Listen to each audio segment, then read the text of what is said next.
Well, hello again, everyone.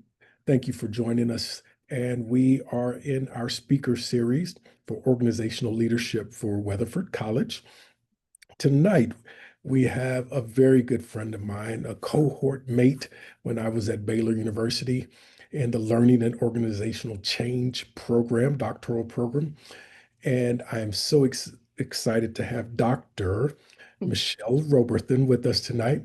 And we're going to jump right in. And as we greet Dr. Robertson, we want to start by saying, how did you get started in your career? And what were the key turning points that led you into leadership, but bring us up to speed on who you are, where you're from, and all of the twists and turns that lead you to where you are today? Yes, thank you, Dr. Pullam. I'm so excited to be here.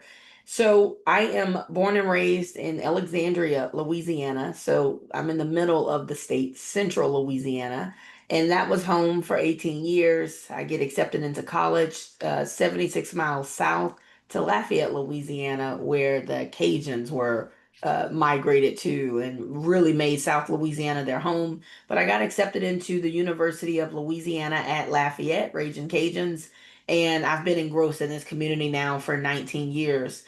One of my first employers in my industry, which is human resources, talent development, was a corporate training center.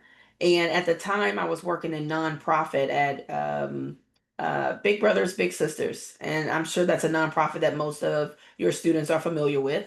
And so I was working at Big Brothers Big Sisters. And my boss says, we're going to send you all to some training classes at this corporate training center. Here are the three categories of training. You can choose professional development, application classes, which are like computer applications, or technical classes, which are technically for IT professionals. She gives us this curriculum and she goes, take anything you want. There's a state grant that's going to pay for this. And I'm saying things, Doc, like coaching, leadership, business writing, email etiquette, and the ambitious go-getter spirit in me, it just did a leap. Like I can pick any of these. And so Hmm. on to that corporate training center I went. And at the time I was struggling with what is it that I want to do for a living? What is it that is my purpose? And I remember telling people, I think I want to teach, but I don't want to teach children.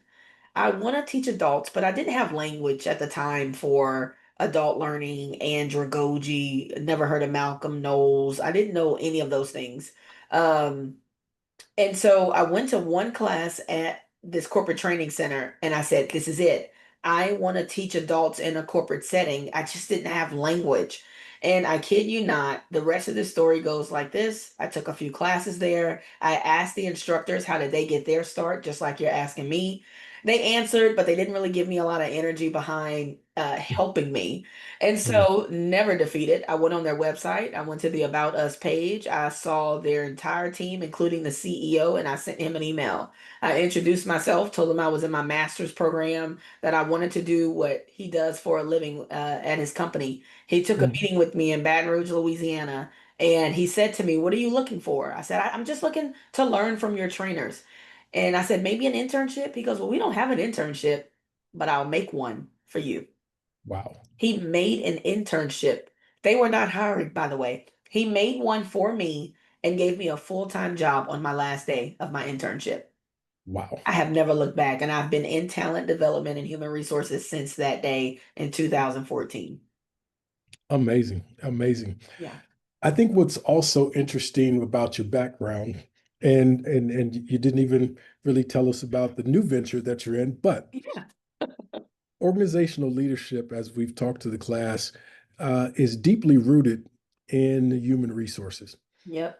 And so the next question, especially with this being definitely in your wheelhouse, Mhm. what does organizational leadership mean to you, and how do you apply it in your daily role? Yeah. Organizational leadership is how the leaders at a company lead. That's it. And I would not, that's it. I'm sorry. Let's add to that. Here's a caveat, everybody. Everybody can lead from every position because if I just put it on the people who are leaders by title, then a frontline person goes, that's not my job. I don't have to lead in any capacity. And that's just simply not true. But traditionally, it's those by leadership title, how well they lead you, how well they manage down. But also, if I'm not in a leadership role, it is how well I manage up. How well do I lead my leader? Maybe you've heard this phrase, you have to teach people how to love you. I Mm, believe you have to teach leaders how to lead you. What does that mean? If you need a resource, they need to know that. If you're struggling, they need to know that. You need some extended training, additional training, they need to know that. But also, leaders, you need to see that. Who is underutilized, overdeveloped, overused. These are things that they need to see to make sure organizational leadership is intact at their company. In my day-to-day life, organizational leadership in my business, which is MKR Development, it's an organizational development firm, actually, a boutique firm. And so I have a paid staffer, two interns, and I have to manage down with them well. Just before this call, I just got off a FaceTime call with one of my employees and saying, hey, here's the biggest initiative I need you to work on today. Here's what's keeping me up at night. Here's what I need you to do and when I need you to do it by. Questions mhm. for me? What do you need? So holding space for her to ask me questions, to poke holes, to say, Michelle, that was as clear as mud, so that I can help her out with that. So it's being approachable, it's being available, it is also being a developer of people as well. That's organizational leadership. Very nice, very nice. Some of the course titles that we have in this program, it's a bachelor's degree program, um, ethics and leadership, Mm, leadership theory, conflict and negotiation, mm. data-driven decision. But can you share a time when ethics or integrity guided a tough decision you had to make? Whoa, ethics or integrity. Well, I'm going to talk through while I think of an example, but I'll tell you this, there's always a temptation to do the wrong thing Mm, as humans, but especially as leaders as well. And I think a good leader is fighting that temptation on a regular basis because, especially if you're given a lot of autonomy, no one is micromanaging you and you're entrusted with much. How you handle what you're entrusted with does matter. There's not a particular time that stands out to me where I had to make a an ethical decision or something of the sort. I think, I guess the only thing is in that first job, that corporate training center, the CEO was a colorful guy, mhm, meaning he used colorful language like curse words. mhm, And if he got angry, you knew it, you felt it, you heard it, but it was never directed towards me. And I will never forget the first time I heard him curse at the controller, the person who deals with the money at the organization. And I just overheard it. And it stirred up something real bad in me, thinking, oof, if he talks like this, he needs to know he could never speak this way with me. And I will tell you, keep in mind, this is the same guy who gave me a shot, who I didn't have any credentials. I didn't even have a master's degree at this time, and most of the people on the team did, and they had been mhm. training for forever. And I knew he took a liking and affinity for me as this just super ambitious young lady, and I appreciated that. But I had to be courageous, and I remember I heard him curse at the controller on the phone. I went straight to the HR office, and I said to her, hey, what I hear him saying, he can never in his life say that to me, or I would walk out cold turkey. There will be no nothing, no notice. That's embarrassing to say now, but it was my ugly truth then. I would have just left. Mhm. Or I would have acted in an unethical way too, or a way that wasn't matching, aligned with my values of integrity and kindness and all those things. That would have been a temptation to say, I'm either gonna match what he's matching or I would have stormed off. But I did the proactive thing. I went to the HR leader, who is the people-centered leader at this company, to make known my uncomfortableness with the way this man is talking to another employee. Do you know that he cursed again, but towards the COO, Oh who was a my. family member of his? And I was in the classroom training all day, so I didn't hear any of this. It came to me later from the HR person. So he cursed at the COO, and after he was done, they were done with their argument. The COO goes to the HR person and she says, I'm so glad Michelle wasn't back here. By then, it even became known that this is her boundary. This is her standard. And so I say that to say most people wouldn't have spoken up because he gave me a shot. But I Mhm. proactively wanted to make known to the powers that be, language like this with me does not align with my values. They could have fired me on the spot. They could have said, "Who are you to tell us that that Mhm. offends you?" But it felt right at the time, and I have no regrets about doing that because I liked that job, and I wanted him and I to continue having a good relationship. So it was on me to be proactive about that's a non-negotiable for me. Mhm. Okay. Yeah. I want to kind of veer off just a little bit because we're kind of getting through these questions quickly. But I've been thinking about Hmm. trying to start a SHRM Hmm. chapter here at the school. Can you talk Nice. about what are some of the benefits of students, individuals, anyone who may have never heard of SHRM and may never known what it entails, but of course that's the Society of Human Resources Management. Yep. Um, how can it be helpful and effective for a new graduate's career, even if they're not going into human resources? Absolutely. There's also a SHRM chapter at my alma mater here in Lafayette, Louisiana, and they've invited me to speak at least twice in my career at their chapter meetings, which I love. Number one word, doc, that comes to mind, exposure. Mm. You will need exposure to business professionals. You will need exposure to workplace practices. And what better group than the group for human resources? And human resources impact all of you, whether you are pursuing a career in human resources or you're just pursuing a career. How awesome and more prepared would it be if you went into your career, went into your new venture, understanding the expectations of the company? You should get an employee handbook. You should have a proper onboarding. You should have a proper orientation. You won't know these things if you're not involved in SHRM. And so even if you're not pursuing HR, you can at least grow in your employee expectations of the company. And you know what's really cool, students? This is going to be a game changer. Let's say you're not pursuing HR. If for nothing, join the SHRM chapter to meet other HR people who become the hiring decision makers, the hiring managers at these companies. Build a network of decision makers, not just a randomized network where you go to Vistaprint, get you 100 business cards for $5, and then you Mhm. pass them out at a coffee event. That's not networking. You just passed out your $5 cards. Real networking is intentional. And if I had to start from scratch, I would want to start with decision makers, those who make a variety of decisions, hiring decisions, benefits decisions, pay decisions, decisions about business goals, decisions about clients and acquisitions and mergers. Just those are the movers and shakers in an organization, and everybody has value. This is not me saying you can't network with people who are not in leadership roles, but those who are in charge of people operations, the human experience, those are your HR leaders. And so although your chapter would be full of students, it's going to easily link you to those who are doing HR work, who want to be associated with that chapter. So you will get exposure here in Lafayette. The students at our university who are part of the SHRM chapter, they serve at the in Lafayette, Louisiana, SHRM's chapter, big group. These are all the adults, the professionals.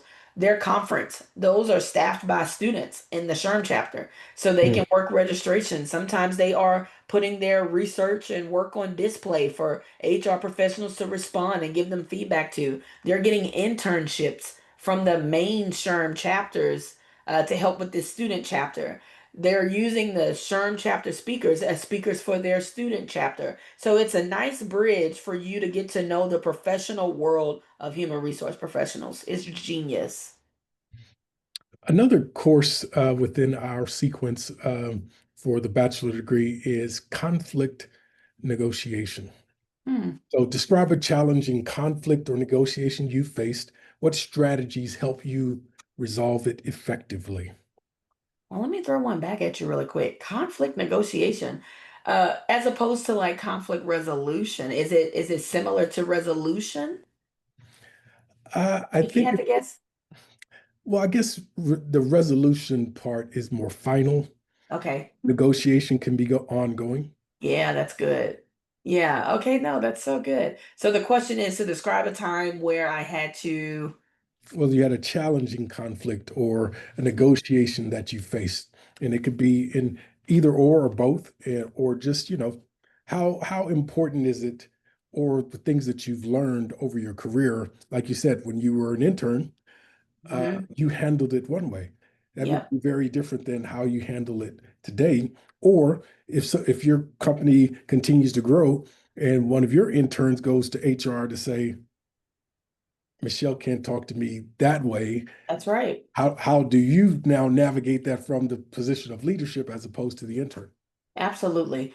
So first part of that I'll say is I've had a conflict when as it relates to a resource, so non-human, and then a conflict related with humans. I think we all do. My resource one was a matter of when I worked in HR and healthcare. So I was on a 17-person all-female HR team. And when I say that, I think people mostly go like, ooh, we got along great, all 17 of us, and it was really something special. And I had a conflict with a resource there with space for our new hire orientation. We Mm, had orientation every other Monday, 30 to 60 new hires every other Monday, like clockwork. And we were growing out the seams of this space they had dedicated for new hire orientation. And I will never forget the HR meeting where I was advocating for more space for new hires for this hospital.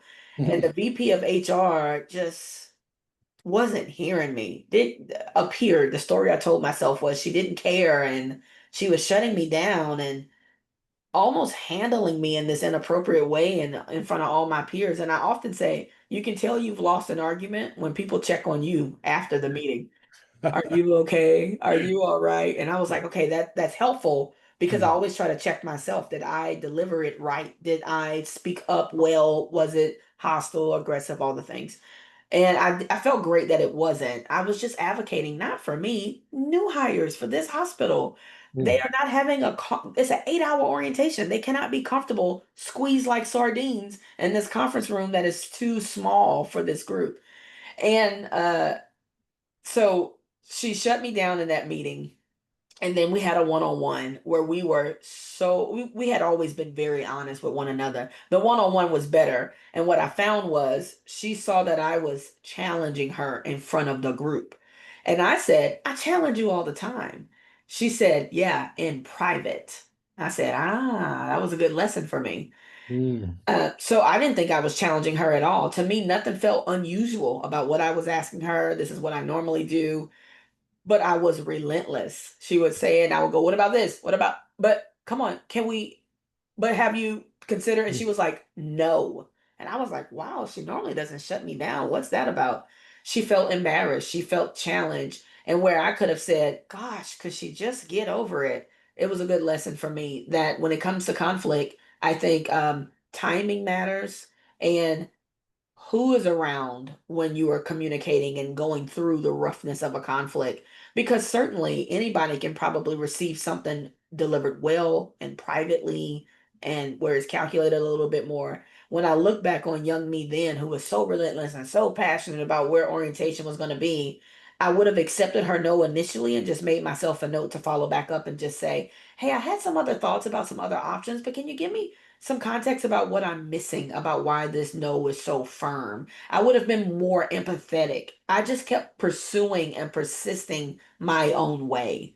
Mm. And so, man, that's a lesson in itself. If your goal in a conflict is to be right or to win or to dominate, you're not ready to go through a conflict in a healthy way yet. Your motive should be more of a resolution and understanding and asking more questions than you're saying out your mouth. That's Mm. somebody who's prepared for a healthy conflict. Nice. Very nice. Yeah. What practical advice or lessons learned would you share with students preparing to enter the workforce? My goodness. Dr. Pullum, where do we start here? Practical advice. Here we go. You don't need an assigned internship to ask for experience. If your bachelor's program, whether you master's program, doctoral program, at any stage you continue developing, if your program does not require an internship, that does not stop you from getting an internship. Get an internship. Even if the company doesn't have one, what's stopping you from a company you follow on social media who you like a lot of their workplace cultural photos and things that they post and tips. If there's an environment you really like to work in, reach out. Usually on their careers page on their website. So always look for that page. You might find it in the About tab. Sometimes it's in the footer of websites. But find something that says careers and join my team. Look for those companies where they put an email address. It's probably some generic email address, HR at insert company domain or join now at company domain, where you can engage with a recruiter or someone and just say, there are currently no opportunities that my skill set aligns with, but I'd love to have a conversation about just opportunities in the future in your company and share a little bit more about myself. That's some initiative you don't see. And then when you get them on a call or you get a coffee date, you can talk to them about, is there an opportunity for an internship? So upload your resumes early on those sites that are always accepting resumes. Keep your resume updated. So when you're ready to apply for a job, if it's taking you hours on end every single time to get it up to speed, you don't update your resume enough. So at a minimum, once a quarter, every 3 months, what's new? Did I get a new award? Have I completed a new course? Is there something new that I want to highlight, new work experience, a new certification on my resume? In the same way, if you update your resume, update your LinkedIn profile at the same time. They are mirrors of one another. And by the way, get a LinkedIn profile if you don't already have one. I've gotten so many opportunities for podcast invitations and joining boards of directors from just being a quality, active LinkedIn user. Quality meaning I'm posting credible quality things about my knowledge, skill, and ability. And active, I do it on a regular basis as well. So keep your resume updated, align your LinkedIn profile, seek internships as well, and go to business networking events in your local community. So, who's having a coffee something? What young professional society currently exists in your area? They exist all over. Attend some of those events, join while you're still students. The rates are drastically reduced at the student level. And Dr. Pullam, even for SHRM, the national organization, students can join the national SHRM at a steal. The rate is so amazing. The Mm. Association of Talent Development, one of my premier associations for people in my industry, the student rates for their conferences and fees are so low. So join associations, go to events, don't stay in the corner, don't be on your phone, go shake hands and be more curious about who you're talking to than sharing about yourself. If I'm at an event and I see Dr. Pullum, I don't know him, I would go up to him and say, "Oh man, those are some cool glasses. I broke the ice." And Mm. he's gonna smile and he's gonna say, "Well, thank you." And then I'm gonna say, I might stay on the glasses for a while. Where did you get your glasses from? Those are so cool. And he's gonna tell me those are readers because he told me this before the call. And then I might just say, "Well, what do you do?" Maybe I'll read his name badge at the event. And maybe I ask him for nothing that night. He's just the guy I met at this professional event. Maybe I see him again, and now I'm what we would call warming up this lead. I'm warming up this connection. So it's not so cold, not so distant, not so absent. So just applying these simple strategies will put you leaps and bounds ahead of all these other job seekers because you are competing with all of your classmates and all of the people you don't know for a job. And so when you think your education is the thing that's going to make you stand out, they have the same education. So it's what in you is going to be a little different. Doing these things, having a quality resume, an active LinkedIn presence, networking a little bit more methodically, seeking an internship, and doing so using professional language. These are the things that will set you apart. Excellent. Okay, so for our last question before we wrap up, how do you see leadership changing in your industry over the next, I was going to say 5 to 10 years, but now things are changing so quickly Right. in the next 2 to 4 years? Yeah. Well, Doc, I have to mention artificial intelligence, which Mm. is on every conference agenda. That topic is everywhere. So in human resources, there's a lot of sessions now about AI and how to use AI to help you to work smarter, but ethically as well. So not relying on it too heavily, how to leverage AI appropriately to do smarter, quicker, accurate human resources work. So that's a big one. Lean into artificial intelligence.